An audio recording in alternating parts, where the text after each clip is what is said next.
I've got 5 huge updates on the S27 lineup, and honestly this time, things have gotten better and worse at the exact same time. I don't know if I should thank Apple or blame them. A lot is happening, so let's get into it. So, let's start with what fans have been asking for years. According to Korean media reports, the Galaxy S27 Pro is real. It's 6.47 inches with no S Pen slot, bigger than the standard S27, but noticeably smaller than the Plus and the Ultra. Now here's why this matters more than the size alone. In the past, if you wanted Samsung's top specs, you had no choice but to buy a giant Ultra. Meanwhile, Apple and Google have sold compact Pro-tier flagships for years, so anyone wanting a one-handed flagship was leaving Samsung. The S27 Pro finally fixes that. Moving on to the cameras, this is where the leak gets really interesting. Earlier rumors said the Pro and Ultra would share the exact same camera setup, basically a smaller Ultra. Ice Universe just walked that back. The Pro shares the main 200-megapixel sensor and the 50-megapixel ultra-wide with the Ultra. Both are brand new sensors, but the telephoto on the Pro is a different lens. We just don't know the exact specs yet. And honestly, that mirrors exactly how Apple separates the iPhone Pro from the Pro Max. Now the S27 Ultra is where things actually get exciting, because this has been 7 years in the making. According to multiple reliable reports, the S27 Ultra is bringing back variable aperture on a brand new 200-megapixel main sensor. It's also getting LOFIC technology, which gives you hardware-level HDR without the ghosting and over-processing.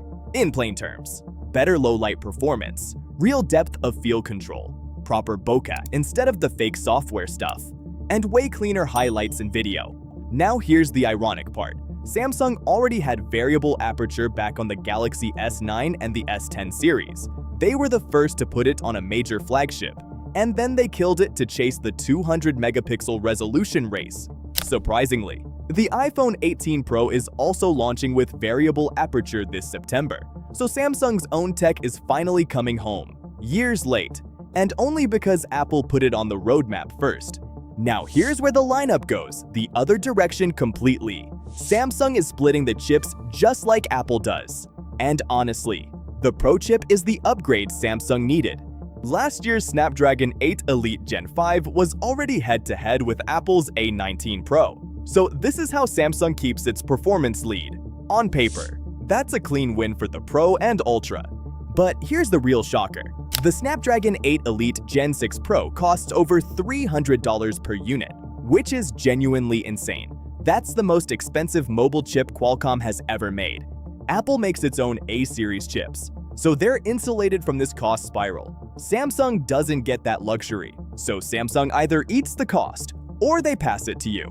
And the S26 Ultra is already pricier than the iPhone, so widening that gap could be a disaster.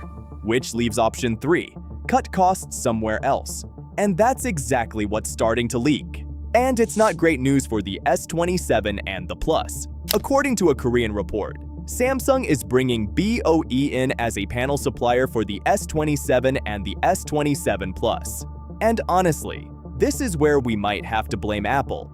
For years, Apple has used cheaper BOE OLED panels on the standard iPhones to cut costs. Samsung has done similar on their mid-range A series, but the S line is supposed to be a flagship. Samsung saves about $5 per unit using BOE. Sounds like nothing, but stack that against the millions of standard and Plus units they ship every year, and we're looking at hundreds of millions in savings.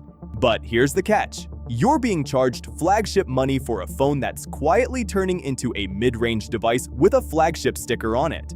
And the same thing is happening in the foldable space. Samsung literally helped Apple build its first foldable iPhone.